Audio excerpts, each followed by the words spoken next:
Hello bachchon, let's read the question.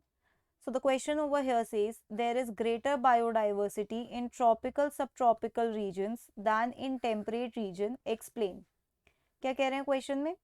ये कह रहे हैं कि जो ट्रॉपिकल रीजन है यहाँ पर ज़्यादा बायोडाइवर्सिटी होती है as compared to your temperate region. क्यों?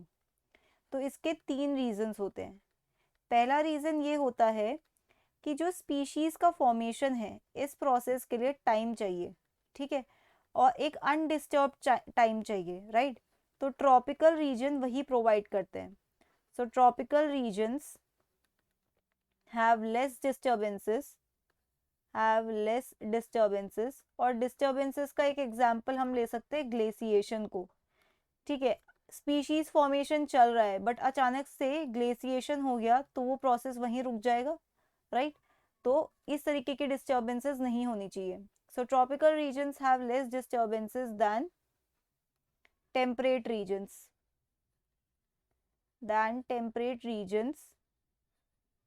providing time for speciation. Okay, पहला रीजन ये होता है.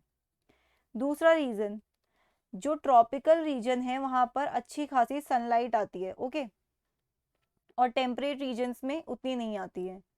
So you can write over here tropical regions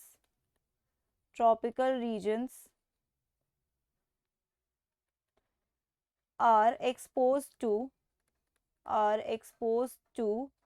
maximum sunlight.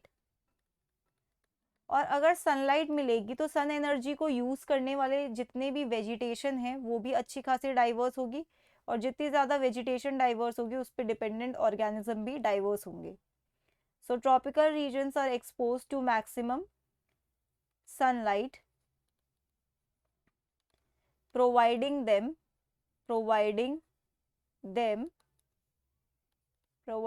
them high productivity.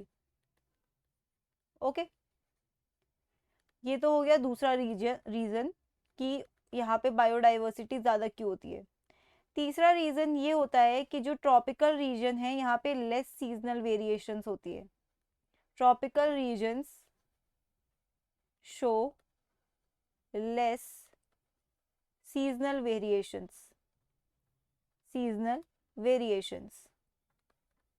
Okay, than temperate regions में वेरिएशन बहुत ज़्यादा है, राइट? तो इतने एक्सट्रीम वेरिएशंस के लिए अडेप्ट करने के लिए भी तो टाइम चाहिए, स्पीशीज बनने के लिए भी तो टाइम चाहिए, वो टाइम नहीं मिल पाता है. Than your temperate regions. Okay, तो ये 3 रीजन्स है. पहला क्या है? पहला ये है कि यहाँ पे डिस्टर्बेंसेस कम होती है, लेस डिस्टर्बेंसेस. दूसरा क्या है? मैक्सिमम सनलाइट मिलती है. तीसरा क्या है? यहाँ पर लेस सीजनल वेरिएशंस है. Okay, so that's it for the question. I hope you understood it well. Best of luck.